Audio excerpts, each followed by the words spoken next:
হয়ে যাচ্ছে। জি, নাহমাদুহু ওয়া নুসাল্লি আলা রাসূলিহিল কারীম, আম্মা বাদ, বিসমিল্লাহির রহমানির রহিম। সম্মানিত শিক্ষার্থী, যেমনটা আমরা পূর্বে ঘোষণা করেছিলাম যে আমরা নামাজটা শুদ্ধ করবো, আগে নামাজটা আমরা বুঝবো। তো নামাজ সম্পর্কিত যা কিছু আছে সবই ইনশাআল্লাহ পড়বো। তো তার মধ্যে অন্যতম হচ্ছে যে নামাজের পূর্বে আজান দেওয়া হয়। আজানের দোয়া, অজুর দোয়া, আমরা ইনশাআল্লাহ সবকিছু শিখবো, যাতে করে নামাজ সম্পর্কিত কোনো কিছু যেন আমাদের থেকে থেকে না যায়। এই জন্য ইনশাল্লাহ আমরা আজকে এখন নামাজ সম্পর্কে আজান সম্পর্কে পড়বো আমরা। অনেকে অথবা আজানের অর্থ জানেন, তবুও যাতে করে ভালো করে শব্দে শব্দে আমরা অর্থটা জানতে পারি, শিখতে পারি, সেজন্য ইনশাল্লাহ আমরা এখন আজান পাঠটি করব। আচ্ছা, তারপর সময় থাকলে আজানের পর দোয়াটা আমরা ইনশাল্লাহ শিখে নেব। আসি আমরা, বিসমিল্লাহ, আমরা কেবল সূরা নাসর পড়লাম। আজকে আমরা ইনশাল্লাহ আজান শিখবো। আমরা আজান মধ্যে সূরা 5 ওয়াক্তের আজান, এছাড়া আপনার বা একামত আছে নামাজের, একামত আজানের শব্দগুলো রিপিট করে। আর আসসালাতু খায়রুম মিনান নাওম, যেটা ফজর আজান মধ্যে দেওয়া হয়। তো ওয়ার্ড বাই ওয়ার্ড আপনারা অলরেডি পেয়ে গেছেন। এখন আমরা আজান সম্পর্কে একটু ইতিহাস জেনে নিই। আজানের ইতিহাস কি? আজান হলো নামাজের জন্য মুসলমানদের আহ্বান, যা দ্বিতীয় হিজরিতে, হিজরি সন বলা হয় নবী আলাইহিস সালাম যখন মক্কা থেকে মদিনায় হিজরত করে, ওটাকে হিজরি সন বলা হয়। তো দ্বিতীয় হিজরিতে প্রবর্তিত হয়। প্রার্থনার জন্য আহ্বান করতে খ্রিস্টানরা ঘন্টা বা কাঠের বাজনা ব্যবহার করত। ইহুদিরা সিঙ্গা ফুকত। হযরত মুহাম্মদ সাল্লাল্লাহু আলাইহি ওয়াসাল্লাম মদিনায় আযানের প্রবর্তন করেন। ইসলামের প্রথম মুয়াজ্জিন ছিলেন বিলাল ইবনে বারাহা রাদিয়াল্লাহু তাআলা আনহু। ইসলাম ধর্মের প্রতিদিন 5 বার আজান দেওয়ার আহ্বান করা হয়। এছাড়া জুমার দিন আজানের পরেও আরেকটি আজান দেওয়া হয়। আজানের ইতিহাস কি বলে? আজান হলো যে নবী আলাইহিস সালাম, হযরতে আবু উমাইর ইবনে আনাস রাদিয়াল্লাহু তাআলা আনহু বলেন, নবী সাল্লাল্লাহু আলাইহি ওয়াসাল্লাম নামাজের জন্য লোকদের কিভাবে একত্রিত করা যায় তা নিয়ে চিন্তিত ছিলেন। কেউ দেখে কেউ তা দেখে কেউ পরামর্শ দিলেন নামাজের সময় হলে একটা পতাকা ওড়ানো হোক, যেটা দেখে অনেকে একে অন্যকে সংবাদ জানিয়ে দিবে যে আজান নামাজের সময় হয়েছে, তোমরা সবাই নামাজ পড়তে আসো, কারণ পতাকা উঠতেছে। রাসূলুল্লাহ সাল্লাল্লাহু আলাইহি ওয়াসাল্লামের কাছে এটা বেশি পছন্দ হলো না। কেউ কেউ প্রস্তাব করলো ইহুদিদের মতো সিংহা ধ্বনি দেওয়া হোক। রাসূলুল্লাহ সাল্লাল্লাহু আলাইহি ওয়াসাল্লাম সেটাও পছন্দ করলেন না, কারণ রীতিটি ছিল ইহুদিদের। কেউ কেউ ঘণ্টা ধ্বনি ব্যবহারের প্রস্তাব করলে তিনি বলেন ওটা খ্রিস্টানদের রীতি। ও পরে আব্দুল্লাহ ইবনে যায়েদ রাদিয়াল্লাহু তাআলা আনহু, নবী আলাইহিস সালাম সিদ্ধান্ত দিলেন না। তো নবী আলাইহিস সালাম বললেন, ঠিক আছে, তোমরা এক কাজ করো, দোয়া করো আল্লাহ সুবহানাহু ওয়া তাআলার কাছে, যাতে করে কোনো ভালো একটা নির্দেশনা আল্লাহ সুবহানাহু ওয়া তাআলা আমাদের জন্য দেন নামাজের জন্য ডাকার জন্য। তো সবাই যার যার মতো বাড়িতে গেলেন। তো আব্দুল্লাহ ইবনে যায়েদ রাদিয়াল্লাহু তাআলা আনহু তিনি খুব গভীরভাবে চিন্তা করলেন, আল্লাহ যদি আমাকে আল্লাহ তাআলা কোনো একটা মাথায় ঢুকিয়ে দিতে কোনো একটা জিনিস, যে আমি তো নবী আলাইহিস সালামকে বলতে পারতাম, সবার আগে আমার একটা ইতিহাস হয়ে থাকতো। তো যাই হোক, সবাই যার যার মতো বাড়িতে গেছে। তো ওই দিন আব্দুল্লাহ ইবনে যায়েদ রাদিয়াল্লাহু তাআলা আনহু স্বপ্নে দেখতেছেন যে একজন ব্যক্তি আসছে তার কাছে, এসে তাকে ডাকে ওঠাচ্ছে। উঠে বলতে, জায়েদ জায়েদ, তোমাকে সুন্দর একটা জিনিস শিক্ষা দেয়। কি?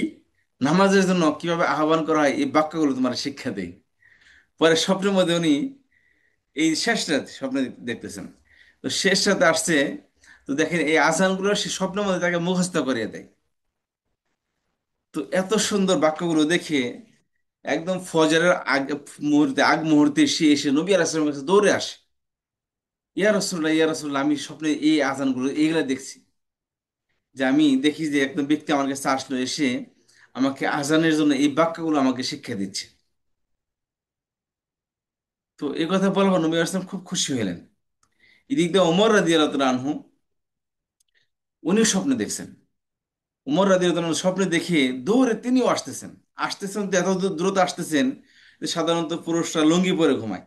তো নবী আলাইহিস সালামের জামানায় তিনিও লুঙ্গি পরতেন, কিন্তু তারা তো সেলাই ছাড়া লুঙ্গি, ওই জামানায় সেলাই থাকতো, আমরা তো সেলাই আলো লুঙ্গি পরি, তারা সেলাই ছাড়া লুঙ্গি পরতো। তো উমর রাদিয়াল্লাহু তাআলা যখন ঘুম থেকে উঠছে আর সুন্দর বাক্য দেখছে আজানেরটা, তো উনি এক হাতে লুঙ্গি ভাবে ধরে দৌড়ে দৌড়ে আসতেছে এরকম ভাবে। মানে তারা সবার আগে সংবাদটা দিবে নাকি। লুঙ্গি খুলে গেছে, ঘুম থেকে উঠে সাধারণত লুঙ্গি ঢিলে যায়, তো উনি ভালো করে টাইট দেওয়ার সময় পান নাই উনি, এক হাতে লুঙ্গিটা ধরে হেসড়ে হেসড়ে তিনি কি দৌড়ে আসছেন নবী আলাইহিস সালামের কাছে। আইসাতে নবী আলাইহিস সালামকে জায়েদ রাদিয়াল্লাহু তাআলা এই আজানের বাক্যগুলো শোনাইতেছে। তো উমর রাদিয়াল্লাহু তাআলা বলেন, ইয়া রাসূলুল্লাহ, আমি এই একই বাক্য দেখছি নামাজে, ঘুমের মধ্যে দেখি যে একজন ব্যক্তি এসে আমাকে এই বাক্যগুলো শোনাচ্ছেন। তো রাসূল সাল্লাল্লাহু আলাইহি ওয়াসাল্লাম বলেন যে জায়েদ তোমার আগেই চলে আসছে। এই অবস্থায় আরো কয়েকজন সাহাবায়ে কেরাম আসছে, এসে বলতেছে, ইয়া রাসূলুল্লাহ সাল্লাল্লাহু আলাইহি ওয়াসাল্লাম, আমরা এই একই বাক্য দেখছি যে আমাদেরকে কেউ এসে আপনাদের স্বপ্নে আমাদেরকে বাক্যগুলো শিক্ষা দিচ্ছেন। তো যাই হোক, পরে জায়েদ ইবনে সাবিত রাদিয়াল্লাহু আনহু একটু অসুস্থ ছিলেন, বর্ণনায় আসে। তো বিলাল রাদিয়াল্লাহু আনহুকে বলেন, বিলাল তুমি উঠো, তুমি সবাইকে তুমি এই বাক্যগুলো তোমাকে জায়েদ যেভাবে তোমাকে বলে ঠিক ওইরকম ভাবে তুমি এ এই বাক্যগুলো তুমি উচ্চ গলায় বলতে থাকো। তো একটা উঁচু জায়গায় যায় বিলাল রাদিয়াল্লাহু আনহু এভাবে সবাইকে ডাকে, আল্লাহ আকবর, আল্লাহ আকবর, লা ইলাহা ইল্লাল্লাহ, এভাবে কি সবাইকে ডাকেন। তো সেখান থেকেই এই আজানের প্রচলন শুরু হয়ে যায়। এটা হচ্ছে আজানের ইতিহাস। আজানের অনেক ফজিলত, গুনাহ মাফ হয়, জান্নাত লাভ হয়। আজান দিলে আল্লাহ বান্দার পাপ মোচন করেন।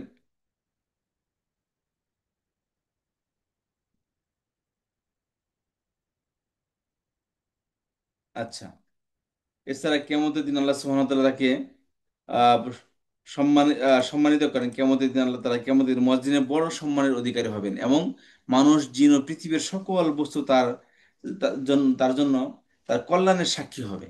হাদিসের মধ্যে আছে মুয়াজ্জিনদের গলা বড় বড় হবে কিয়ামতের দিন হাশরের ময়দানে। এক আজীব একটা মাহওয়াল হবে, একটা পরিবেশ হবে হাশরের ময়দানে।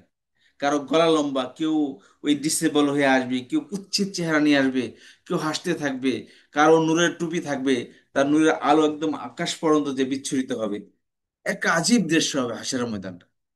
যারা জালেম তারা অন্ধ হয়ে উঠবে কিয়ামতের দিন, আর যারা সুদখোর তারা ওই ডিসেবল হয়ে উঠবে। যে মানুষ পাগল যেমন হয়, এক আজীব দৃশ্য হবে। মুমিনদের চেহারাটা, তারা নামাজ পড়তো তাদের চেহারাটা শুভ্র হবে, বোঝা যাবে যে উনি মুমিন নামাজি। মুয়াজ্জিনদের গলা লম্বা হবে। তো এই মুয়াজ্জিনদের কি এই ফজিলত হাদিসের মধ্যে বর্ণিত আছে। এছাড়া দোয়া কবুল হয় আজান দিলে, কি আল্লাহ সুবহানাহু ওয়া তাআলার তার দোয়া আজানের জবাবে দেওয়ার পর আল্লাহর কাছে কোনো দোয়া চাইলে সে দোয়াকে আল্লাহ তাআলা কবুল করেন। আর সুন্নাত ওয়াজিব তথা আজান দেওয়া সুন্নাতে মুআক্কাদা, কোনো মহল্লায় আজান না হলে সবাই গুনাহগার হবে, এটাকে বলা হয় সুন্নাতে মুআক্কাদা, সবাইকে দিতে হবে আজানটা। আচ্ছা, এছাড়া আজান হলো ইসলামের একটি গুরুত্বপূর্ণ নিদর্শন, যা ইমানদারের নামাজের জন্য আহ্বান জানায়। এ ছিল আজান। তাহলে এখন আসি আমরা আজানের শব্দগুলো কি। এখানে আমি সিঙ্গেল বাক্যগুলো নিয়ে আসছি, কারণ ডাবল ডাবল পড়া হয়, ইয়ে যাতে করে ই না হয়। তো আল্লাহ আকবর, আল্লাহ আকবর এটা ডাবল হবে। এরকম ভাবে আশহাদু আল্লাহ ইলাহা ইল্লাল্লাহ, আশহাদু আল্লাহ ইলাহা ইল্লাল্লাহ, আশহাদু আন্না মুহাম্মাদার রাসূলুল্লাহ, আশহাদু আন্না মুহাম্মাদার রাসূলুল্লাহ, হাইয়া আলা সালাহ, হাইয়া আলা সালাহ, হাইয়া আলাল ফালাহ, হাইয়া আলাল ফালাহ, আল্লাহু আকবার, আল্লাহু আকবার, লা ইলাহা ইল্লাল্লাহ। আর ফজরের আজানে অতিরিক্ত বাক্য হয় আসসালাতু খায়রুম মিনান নাওম। আর ইকামতের মধ্যে এই বাক্যগুলি রিপিট করা হয়। এক হাদিসে আছে সিঙ্গেল বাক্য রিপিট করবে, আল্লাহু আকবার, আল্লাহু আকবার, আশহাদু আল্লা ইলাহা ইল্লাল্লাহ, আশহাদু আন্না মুহাম্মাদুর রাসূলুল্লাহ, হাইয়া আলাস সালাহ, হাইয়া আলাল ফালাহ, আল্লাহু আকবার, আল্লাহু আকবার, লা ইলাহা ইল্লাল্লাহ। আরেকটি বাক্যের মধ্যে আছে যে না, পুরো বাক্য কি ডাবল ডাবল রিপিট করবে, আল্লাহু আকবার, আল্লাহু আকবার, আল্লাহু আকবার, আল্লাহু আকবার, আশহাদু আল্লা ইলাহা ইল্লাল্লাহ, আশহাদু আল্লা ইলাহা ইল্লাল্লাহ, এগুলো রিপিট করবে। এটা হচ্ছে কি নিয়ম। আর একামতের সময় অতিরিক্ত একটি বাক্য বলবে, সেটা হলো আসসালাত, সরি, ক্বাদ ক্বামাতিস সালাহ। এবার আসি দেখি আমরা সালার মধ্যে আল্লাহ আকবার অর্থ পড়ে আসছি, দেখি কয়জনের মনে আছে। আল্লাহ অর্থ আল্লাহ, আকবার অর্থ কি বলেছিলাম, সবচেয়ে সবচেয়ে বড়। বড়। সবচেয়ে আল্লাহ বড়। সবচেয়ে বড়। কতটুকু বড়, আল্লাহ সবচেয়ে বড়, তার কোনো লিমিটেশন নেই, লিমিটলেস বড় তিনি।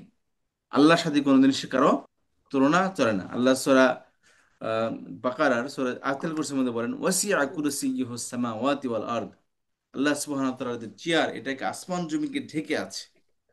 এই বিশাল আসমান, এর উপর আরো 6টি আসমান, এটা সপ্তম আসমান, তার উপর আরো 6টি আসমান আছে, তার উপর আল্লাহ সুবহানাহু ওয়া তাআলার আরশ বসা। আল্লাহ বলেন ওয়াসিআ কুরসিয়্যুহুস সামাওয়াতি ওয়াল আরদ, আল্লাহর এই চেয়ারটা আসমান সমূহ এবং জমিনকে বেষ্টন করে আছেন, ঢেকে আছে এটা। তাহলে বোঝা যায় যে আকাশটা কত, আল্লাহ সুবহানাহু ওয়া তাআলা আরশ কত বড়। এটা মানুষের বিবেকে ধরবে না, এগুলো মানুষের আকলে ধরবে না। আর মানুষ কত বেঈমান দেখেন, যে এই বিশাল সুবহানাহু ওয়া তাআলাকে মানুষকে অস্বীকারই করে বসে, যে আল্লাহ বলতে কেউ নাই। চিন্তা করো মানুষের আকল কোথায় যে পছন্দ ধরেছে। আরে ভাই, দুয়ে দুয়ে কত হয়? 4 হয়। আমি হাসি খুশিতে থাকলেও দুয়ে দুয়ে 4 হবে, আর আমি কষ্টে দুঃখে থাকলেও দুয়ে দুয়ে 4ই হবে। আমার ফিলিংসের পরোয়া করে না এই সংখ্যাটা, আমার ফিলিংসের পরোয়া করে না, আমার ফিলিংসের দিকে লক্ষ্য করে সে দুয়ে দুয়ে 3 হয় না, দুয়ে দুয়ে 1 হয় না, দুয়ে দুয়ে 10 হয় না, দুয়ে দুয়ে 4 সে সবসময় থাকে। অথচ আমি আমার ফিলিংস অনুযায়ী আল্লাহকে পাল্টে ফেলি, যে আল্লাহ, আমার ফিলিংস অনুযায়ী আল্লাহ পাল্টে যাবে বা আল্লাহ থাকবেই না। মানুষের চিন্তা কোথায় যে পছন্দ হয়েছে দেখেন। আল্লাহ আমাদের সকলকে হেফাজত করুন। তাহলে আমিন। আল্লাহ সবচেয়ে বড়, আল্লাহ সবচেয়ে বড়। এরপর আশহাদু, আশহাদু শব্দ অর্থ হলো আমি সাক্ষ্য দিচ্ছি। আশহাদু অর্থ কি? আমি সাক্ষী, আমি সাক্ষ্য সাক্ষ্য দিচ্ছি। সাক্ষ্য দিচ্ছি। আচ্ছা, আন শব্দ অর্থ হলো, দেখেন শাহাদাতুন থেকে আসছে। শাহাদাতের কয়েকটি অর্থ হচ্ছে সাক্ষ্য দেওয়া, সাক্ষী হওয়া, ব্যক্তিগত জ্ঞান বা বিশ্বাসের ভিত্তিতে কিছু বলা, প্রমাণ হিসেবে কিছু পরিবেশন করা, এই হলো শাহাদাতের অর্থ। আচ্ছা, আন শব্দ অর্থ হলো যে। আন অর্থ কি? যে। যে। যে। আপনাদের সাথে একটা চার্টই শেয়ার করি, দেখেন এখানে আন, আন্না, আমার সাথে বলেন আন, আন্না, ইন, ইন্না। আন আন আন্না আন্না ইন ইন ইন্না। ইন্না। না। আন, আন্না, ইন, ইন্না বলেন সবাই। আন, আন আন্না, ইন, আন আন ইন্না। আন্না আন্না ইন ইন ইন্না। ইন্না। আন আন আন্না ইন আন্না ইন্না। ইন ইন্না। ইন্না। আমাদের ডক্টর খায়রুল আন ইসলাম স্যার আন্না আছেন? In in. ডক্টর খায়রুল ইন্না। ইসলাম স্যার আছেন? ইন্না। খায়রুল ইসলাম স্যার নেই? আচ্ছা, আন, আন্না, ইন, ইন্না বলেন। আন, আন আন্না, ইন, আন্না ইন্না। ইন আন ইন্না। আন্না আন ইন আন্না ইন্না। ইন ইন্না। আন আন্না ইন ইন্না। আন আন্না ইন আন ইন্না। আন্না ইন্না। আন আন্না ইন ইন্না। আন আন্না ইন ইন্না। আন অর্থ আন যে, আন আন্না অর্থ যে, নিশ্চয় অবশ্যই। আন্না অর্থ কি? নিশ্চয় অবশ্যই আসে, যে অর্থ আসে। তাহলে আন অর্থ শুধু যে, আন্না অর্থ নিশ্চয় অবশ্যই, যে। ইন অর্থ যদি, ইন অর্থ যদি, আর ইন অর্থ নিশ্চয় অবশ্যই। নিশ্চয়ই অবশ্যই। আমরা এটা মনে রাখার জন্য বলতে পারি, যেমন আন অর্থ যে, যেমন আশহাদু আল্লাহ ইলাহা ইল্লাল্লাহ, আশহাদু আমি সাক্ষ্য দিচ্ছি, আন যে, লা ইলাহা ইল্লাল্লাহ নেই কোনো উপাস্য আল্লাহ ছাড়া। তারপর আন্না কোথায় আসছে? আশহাদু আন্না মুহাম্মাদার রাসূলুল্লাহ, আদানের মধ্যে আসছে আন্না। আচ্ছা, আর হলো ইন অর্থ যদি, যেমন আমরা বলি ইনশা আল্লাহ, যদি আল্লাহ ইচ্ছা করেন, আল্লাহ চান। ইন অর্থ কি? যদি। আর ইন অর্থ নিশ্চয় অবশ্যই। ইন অর্থ কি? নিশ্চয় অবশ্যই। তাহলে আন, আন্না, ইন, ইন্না বলেন দেখি। আন, আন্না, ইন, ইন্না। আন আন আন্না আন্না ইন ইন ইন্না। ইন্না। আন আন্না ইন তাহলে ইন্না। আশহাদু, আশহাদু, অবশ্যই। আশহাদু আমি সাক্ষ্য দিচ্ছি। আশহাদু আমি আমি সাক্ষ্য সাক্ষ্য দিচ্ছি। আমি সাক্ষ্য দিচ্ছি। আশহাদু আমি সাক্ষ্য দিচ্ছি। আমি সাক্ষ্য দিচ্ছি। আন অর্থ আন কি? যে। যে। যে। আন যে যে। জি। আশহাদু আমি সাক্ষ্য আহ, দিচ্ছি আমি আমি সাক্ষ্য সাক্ষ্য দিচ্ছি দিচ্ছি আন, যে যে। যে। যে আমরা পড়ে আসছে লা ইলাহা ইল্লাল্লাহ, আল্লাহ নেই ছাড়া কোনো আল্লাহ উপাস্য ব্যতীত নেই, আল্লাহ নেই কোনো জীবনদাতা নেই। উপাস্য ছাড়া আল্লাহ। জি। আশহাদু আমি আমি সাক্ষ্য আমি দিচ্ছি আমি সাক্ষ্য দিচ্ছি সাক্ষ্য দিচ্ছি আন যে যে। যে যে লা ইলাহা ইল্লাল্লাহ, নেই আল্লাহ আল্লাহ ছাড়া আল্লাহ ব্যতীত ছাড়া কোনো মাবুদ নেই। কোনো উপাস্য নেই। আশহাদু আল্লাহ ইলাহা ইল্লাল্লাহ, আমি আমি সাক্ষ্য সাক্ষ্য আমি দিচ্ছি যে সাক্ষ্য দিচ্ছি যে আল্লাহ ছাড়া কোনো উপাস্য নেই। আল্লাহ ব্যতীত নেই। কোনো উপাস্য নেই, আল্লাহ ছাড়া কোনো কোনো উপাস্য নেই। উপাস্য নেই। জি। তারপর আসেন ইলাহ শব্দ অর্থ আমরা পড়ে আসছি, এগুলো তো আর পড়ার বাকি নেই। কোথায় পড়ছি আমরা? কালেমাতে। লা কালিমাতে। ইলাহা ইল্লাল্লাহ আমরা কালেমাতে পড়ে আসছি। আচ্ছা, জি তারপরে আসেন, ইল্লা অর্থ ছাড়া, ব্যতীত। আল্লাহ, ইল্লাল্লাহ অর্থ কি? আল্লাহ ছাড়া বা আল্লাহ ব্যতীত। ব্যতীত। আচ্ছা, তারপর আসেন, আশহাদু আমি আমি সাক্ষ্য আমি আমি দিচ্ছি সাক্ষ্য দিচ্ছি সাক্ষ্য দিচ্ছি আন্না। যে যে যে যে আন্না অর্থ কি? যে যে যে নিশ্চয় যদি যে। আন্না অর্থ নিশ্চয় যে। যে যে আচ্ছা, আন্নার পরে শব্দ সবসময় কি হয় বলছিলাম? যে যে জবর আল্লাহর হয়, পর হবে কে? জবর হয়, জবর হয়। আন্নার পরে শব্দ সবসময় কি হবে? জবর হবে। জবর হবে। জবর। তবে এই আন্নার পরে জবর আসলে ওই জবরের মধ্যে কি অর্থ আসবে না, আন্না বাদ দিয়া। বাকি সব জায়গায় জবর আসলে কি অর্থ দিবে, তবে আন্নার পরে, আন্না ইন্নার পরে যে জবর আসে, এই জবরে কি অর্থ দিবে না।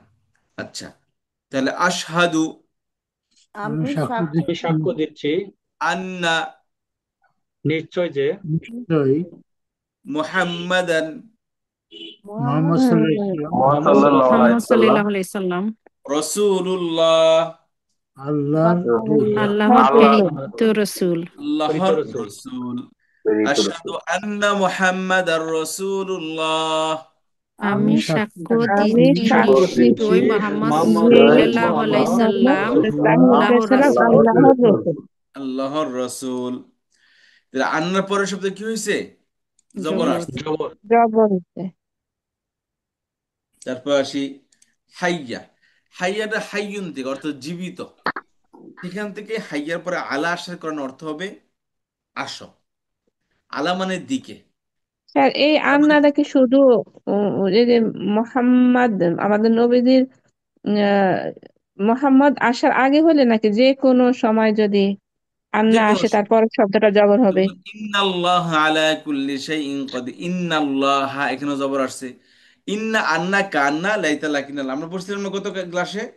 তিন। জি। ছয়টা। পড়ছিলাম ইন্না আন্না ইন্না কান্না আন্না কান্না লাইতা লাইতা ইন্না লাকিনাল। লাকিন্না না আন্নাকা না না আন্নালাই এগুলোর পরে লাইকা আসলে কি সবসময়, এগুলো পরের শব্দটা সবসময় কি হবে? জবর। জবর জবর হবে। জবর হবে, জবর দেয় জবর এগুলো পরের শব্দ সবসময় কি হবে? জবর জবর জবর, হবে। হবে। জবর হবে। এগুলা কি বলে? আরবিতে বলে হরফে মুশাব্বাহ বিল ফেল। কি বলে? হরফে মুশাব্বাহ বিল হরফ ফেল। মুশাব্বাহ মুশাব্বাহ বিল বিল ফেল। ফেল। ইন্না কান্না লাইতা লাকিন্না লা আলা, বলেন দেখি একবার সবাই, ইন্না আন্না ইন্না কান্না ইন্না আন্না ইন্না আন্নাকা কান্না আন্নাকা লাইতা আন্নালাই লাকিন্না আন্না লাআল্লাহ। লাইতা লাকিন্না ইন্না আন্না লাআল্লাহ। কান্না লাইতা লাকিন্না লাকিন্না লাআল্লাহ। সবাই তিন লাইকা করে বলেন, লাকিন একসাথে বলুন। ইন্না ইন্না আন্নাকা আন্না কান্না আন্নালাইতা লাইতা আন্নাকা লাকিন্না লাকিন্না লাআল্লাহ। লাইতা কান্না লাকিন্না লাইতা ইন্না ইন্না লাআল্লাহ। আন্না কান্না আন্নাকা লাইতা লাকিন্না আন্নালাইতা কান্না লাইতা লাকিন্না লাকিন্না লাআল্লাহ। লাআল্লাহ। ইন্না আন্নাকা আন্নালাইতা লাকিন্না লাআল্লাহ। লাইকা এগুলো পরের লাকিন সাথে সবসময় কি হবে? জবর হবে, দাঁড়িয়ে যায়। ইন্নাল্লাহ দে, ইন্নার পরে কি আল্লাহ আসছে, জবর আসছে। আশহাদু আন্না জবর আসছে যে। তারপরে তারপরে আহ, ওয়ালাকিন্না রাসূলুল্লাহ দে, লাকিন্না পরে জবর আসছে। ঠিক আছে? তো এগুলোর কাজই হলো যে শব্দে আসুক, শুধু মোহাম্মদ না বা আল্লাহ না, যে শব্দ আসবে ওই শব্দে কি হবে? জবর যুক্ত হবে। আচ্ছা, জি, তারপরে আসি আমরা, হয়ে গেলাম আমরা আজান, দোয়া, আজান। আচ্ছা, তাহলে আশহাদু আন্না মুহাম্মাদুর তো রাসূলুল্লাহ, তারপর জবর আসি। যুক্ত হইলে আমরা যেমন পড়ছি যে কে হয়, তাহলে অর্থটা কি ওই কে অর্থ আসবে, মানে নো, মিনিংটা? বললাম কিছুক্ষণ আগে তো বললাম, ইন্না আন্না ছাড়া যেখানে জবর আসবে সেখানে কি আসবে? ইন্না আন্নার আচ্ছা পরে এই যে কটার শব্দ বাদে। জবর হবে সেখানে কি অর্থ আসবে না। জি স্যার। আচ্ছা, তারপর আসলে হাইয়া অর্থ, হাইয়া শব্দের অর্থ হলো আসো, জীবিত, হাইয়ুন। সেখান থেকে হাইয়া, তবে হাইয়ার পরে আলা আসার কারণে কি হয়? অর্থ হবে কি? আসো। তাহলে আসো, আলা মানে কি? উপরের দিকে। দিকে। হাইয়া আলা, উপরের দিকে আসো। নো, আলা না, মানে কি? দিকে। দিকে, দিকে। উপরে আর কয়েকটা হাইয়া অর্থ মানে আসো। আসে, এখানে কি হবে? আসো, দিকে অর্থ আসছে এখানে। হাইয়া আলা, আসো আসো দিকে। আসো দিকে। দিকে। দিকে আসো আস সলাতি, এই যে, হাই আসো সালাত। কিসের দিকে? আস সলাতি। সালাতের দিকে। এ জের আসলে অর্থ সালাতের দিকে দিকে। আসবে, বসানোর আসবে। বয়সীনরা। সালাতের। সলাতুন, খেয়াল করে, বহু বছর হলো সলাওয়াত, এখানে সলাত এক বছর আসছে। তাহলে হাইয়া আসো হাইয়া আসো এসো আলা দিকে। দিকে। আস সলাতি, সালাতের। সালাতের সালাতের দিকে সালাতের নামাজের। দিকে সালাতিন। হাইয়া আলা সলাতি, এসো সালাতের এসো নামাজের দিকে। নামাজের দিকে, আসো সালাতের দিকে। সলাতের দিকে, আসো নামাজের দিকে। হাইয়া আলা সলাতি, সালাতের দিকে। এসো এসো নামাজের নামাজ, এসো সালাতের দিকে। নামাজের, সালাতের দিকে, তাহলে এসো সালাতের দিকে এসো। সলাতের দিকে। আচ্ছা, এসো সালাতে, হাইয়া আলা আসো এসো দিকে, এসো দিকে, দিকে। ফালাহ। এসো দিকে। ফালাহুন শব্দ হলো সাফল্য বা কল্যাণ। ফালাহ শব্দ কি? সাফল্য বা কল্যাণ, কল্যাণ। কল্যাণ, ফালাহ শব্দ অর্থ কি? সাফল্য বা কল্যাণ। কল্যাণ। কল্যাণ। আচ্ছা, আর ফাল্লাহ যদি লামে তাস দিতে হতো তাহলে হতো কৃষক, ফার্মার। ফাল্লাহ মানে কি? কৃষক। আর ফালাহ শব্দ অর্থ হলো কি? সফলতা, সাকসেস। আচ্ছা, তাহলে হাইয়া আলাল ফালাহ, সফলতার দিকে এসো, এসো সফলতার দিকে সাফল্যের আসো। দিকে। হাইয়া আলা সালাহ, এসো এসো এসো নামাজের সাফল্যের সালাতের দিকে। দিকে, দিকে। হাইয়া আলাল ফালাহ, সাফল্যের এসো দিকে। এসো সাফল্যের দিকে, সফলতার সাফল্যের দিকে। দিকে। এসো সফলতার দিকে। আল্লাহু আকবার, আল্লাহু আকবার। আল্লাহ আল্লাহ আল্লাহ সর্বোচ্চ হলো আল্লাহ সবচেয়ে সবচেয়ে বড়, বড়, সবচেয়ে আল্লাহ আল্লাহ বড়। সবচেয়ে সবচেয়ে বড়। বড়, লা ইলাহা ইল্লাল্লাহ, আল্লাহ আল্লাহ ছাড়া ছাড়া আল্লাহ ছাড়া ব্যতীত নেই কোনো মাবুদ কোনো নেই। ইলাহ নেই, আল্লাহ ব্যতীত আল্লাহ কোনো ছাড়া, ইলা নেই, উপাস্য উপাস্য নেই, হুকুমদাতা নেই, বিধানদাতা নেই। বিধানদাতা নেই। ফজর আজানে হাইয়াল আল ফালা এরপর নিম্নলিখিত বাক্য বলতে হয়। সেটা হলো কি? as-salatu খায়রুম মিনান নাওম। সলাত অর্থ কি? পরে আসলাম কেবল। সলাত মানে কি? নামাজ। নামাজ। নামাজ, নামাজ। বেশি আসছে। সলাত মানে কি? সলাতই হবে তাহলে। খয়রুন অর্থ কি? উত্তম, ভালো, উত্তম। মঙ্গল। উত্তম, উত্তম, ভালো, ভালো। মঙ্গল। তাহলে as-salatu খায়রুন, মানে উত্তম নামাজ সালাত, সালাতের। সালাত, উত্তম নামাজ সালাত, উত্তম। বা সালাত উত্তম। খায়রুন অর্থ কি? উত্তম। as-salatu খায়রুন, মানে নামাজ নামাজ উত্তম। উত্তম সালাত, নামাজ উত্তম। as-salatu নামাজ। খয়রুন। নামাজ। উত্তম। খয়রুন অর্থ উত্তম, মঙ্গল উত্তম বা ভালো। উত্তম, উত্তম, মঙ্গল বা ভালো। ভালো। আর মিন অর্থ পরে আসছে। মিন অর্থ কি? হইতে। থেকে। থেকে, থেকে, হতে, দিকে, পর্যন্ত। দিকে, ঠিক আছে। থেকে হতে দিকে আর পর্যন্ত। নাওম শব্দ অর্থ হলো ঘুম। নাওমন অর্থ কি? ঘুম। ঘুম। ঘুম, তাহলে মিনান নাওম, ঘুম হইতে। ঘুম ঘুমের থেকে। থেকে, ঘুম ঘুম থেকে, থেকে। ঘুম হতে। as-salatu খায়রুন, নামাজ ভালো, সালাত, ঘুম নামাজ থেকে। উত্তম, নামাজ ভালো উত্তম, বা মিনান কল্যাণকর। নাওম, ঘুম থেকে। ঘুম থেকে, আচ্ছা ঘুম থেকে নামাজ। as-salatu খায়রুম মিনান নাওম। ঘুম নামাজ থেকে ঘুম থেকে নামাজ উত্তম। উত্তম। নামাজ উত্তম, ঘুম নামাজ উত্তম, থেকে নামাজ উত্তম। মিনান নাওম, মিনার ঘুম ঘুম হইতে। থেকে ঘুম থেকে। ঘুম হতে। নামাজ ঘুম থেকে উত্তম। কি না, মানুষ তো ফজরের সময় ঘুমায় থাকে। তোমার মধ্যে বলে কি as-salatu খায়রুম মিনান নাওম, ঘুম হতে নামাজ নামাজ উত্তম। নামাজ, নামাজ ঘুম উত্তম। হতে নামাজ ঘুম হতে উত্তম। নামাজ উত্তম। নামাজ উত্তম। আচ্ছা, তারপরে আসি। যখন সলাতের জন্য ইকাম বলা হয় তখন হুবহু আজানের শব্দগুলো পুনরাবৃত্তি করে এবং শুধুমাত্র হাইয়াল ফালা এবং ফালা এরপর কদ কামাতিস সালাত দুইবার অতিরিক্ত বলা হয়। আর ইকামা হচ্ছে তাদের জন্য সলাতের আহ্বান যারা ইতিমধ্যে মসজিদে এসে সলাতের জন্য। অবশ্যই।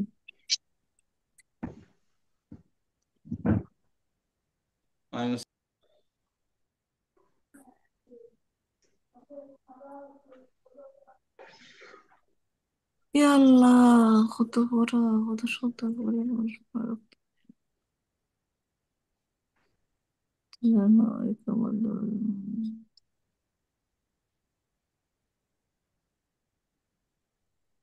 আচ্ছা, তাহলে কদ কামাতিস সালাহ, কদ শব্দ অর্থ হলো অবশ্যই, নিশ্চয়। কদ অর্থ কি? অবশ্যই, অবশ্যই। অবশ্যই নিশ্চয়। নিশ্চয়, কদ অর্থ হলো অবশ্যই, নিশ্চয়। নিশ্চয়, আর কমাত শব্দ অর্থ হলো প্রতিষ্ঠিত হচ্ছে, প্রতিষ্ঠিত হয়েছে মূলত, কিন্তু অর্থ হবে হচ্ছে। ঠিক আছে, প্রেজেন্টের অর্থ আসবে। তাহলে কদ কমাতিস, কদ কমাত, অবশ্যই প্রতিষ্ঠিত হচ্ছে। অবশ্যই প্রতিষ্ঠিত হচ্ছে। প্রতিষ্ঠিত প্রতিষ্ঠিত হচ্ছে। হচ্ছে। as-salatu অবশ্যই। নামাজ, সালাত, নামাজ। নামাজ, তাহলে কদ কামাত, অবশ্যই অবশ্যই প্রতিষ্ঠিত হচ্ছে প্রতিষ্ঠিত নামাজ, হচ্ছে নামাজ। নামাজ। as-salatu নামাজ। কদ কামাতিস সালাহ, অবশ্যই অবশ্যই প্রতিষ্ঠিত অবশ্যই প্রতিষ্ঠিত হচ্ছে হচ্ছে সালাত, প্রতিষ্ঠিত হচ্ছে সালাত। নামাজ। অবশ্যই নামাজ প্রতিষ্ঠিত হচ্ছে, হচ্ছে অবশ্যই নামাজ প্রতিষ্ঠিত হচ্ছে। হচ্ছে অর্থাৎ আজান তো ইমাম সাহেব দিছে, মুয়াজ্জিন সাহেব দিছে, এখন নামাজ যখন আসতেছে একামত হলো তাদের জন্য যারা মসজিদে অলরেডি আসছে। তো মসজিদে এসে বিভিন্ন জিকির আজকারে মশগুল থাকে, বিভিন্ন জায়গায় বসে থাকে, তখন মুয়াজ্জিন সাহেব নামাজের জন্য ডাক দেয়, আবারও ডাক দেয়। তখন বলে আবার ইনফর্ম করে যে কদ কামাতিস সালাত, নামাজ প্রতিষ্ঠিত হচ্ছে, তোমরা জিকির আজকার যেটাই করো না কেন ওরা ফিরে এসে জামাতে শরীক হও। কথা বুঝতে পেরেছি? তাহলে এই হলো আমাদের এই আজান। আমরা আস্তে আস্তে শিখবো ইনশাল্লাহ। আর তাড়াহুড়ো করে সব পড়বো না, প্রত্যেকটা শব্দ যেন আমাদের অন্তরে চলে বসে যায়, কারণ এই শব্দগুলো বারবার বারবার রিপিট হচ্ছে না আমাদের কোরআন শরীফের মধ্যে। কথা বুঝতে পেরেছি? তাহলে আজকে এতটুকু ইনশাল্লাহ। কোনো প্রশ্ন থাকলে বলতে পারেন প্লিজ। আসসালামু আলাইকুম আমার একটা হুজুর। প্রশ্ন আছে। জি জি, বলেন বলেন। কেউ তো কিছু আসসালামু বলছেন আলাইকুম না। হুজুর, আমি বলবো। জি জি, কবির ভাই বলেন। এই এই সালাতে দাঁড়ানোর আগে যে ইকামত দেয় ওইটা নামাজে আজানে অর্থ দিতে হয়, উত্তর দিতে হয় কিনা? না, একামতের সমাধান উত্তর দিতে হবে না, বা দিতেও পারেন, কোনো সমস্যা নেই। আদানের মধ্যে একামতের কি উত্তর দিতে পারবেন, সাথে সাথে বলতে পারবেন, বাট ওইটা দিতে দেওয়া যেন আবার অন্য কোনো নামাজ তাকবীর না ছুটে যায়। আমার ঠিক আছে? রাব্বি আচ্ছা, হাযিহি তবে নামাজেরটা ওয়াজিব, একামতেরটা ওয়াজিব না। আসসালাতুল আজানেরটা ওয়াজিব, কৌমার একামতেরটা ওয়াজিব না। আযান। তো ঠিক আছে, ইনশাল্লাহ দেখা আচ্ছা। হবে। আমার দেখা একটা হবে। প্রশ্ন ছিল, জি জি বলেন। ফজরের নামাজ, জি ফজরের নামাজের যে আসসালাতু খায়রুম মিনান নাও ওটা বলে, ওটার উত্তর আমরা কি দিব, ও, জবাব কি দিব? সদাকতা, সদাকতা ও বারাকতা, আচ্ছা ঠিক সদাকতা আছে। ও বারাকতা, তুমি সত্য বলেছো, আল্লাহ তোমাকে বরকত দান করুন। ঠিক আছে? আসসালামু আলাইকুম। আচ্ছা জি। তো ঠিক আছে, ইনশাল্লাহ দেখা হবে নেক্সট ক্লাসে। সুবহানাকাল্লাহুম্মা ওয়া বিহামদিকা নাশহাদু আল্লা ইলাহা ইল্লা আনতা নাস্তাগফিরুকা ওয়া নাতুবু ইলাইক। আসসালামু আলাইকুম ওয়া রাহমাতুল্লাহি ওয়া বারাকাতুহু। ওয়ালাইকুম আসসালাম।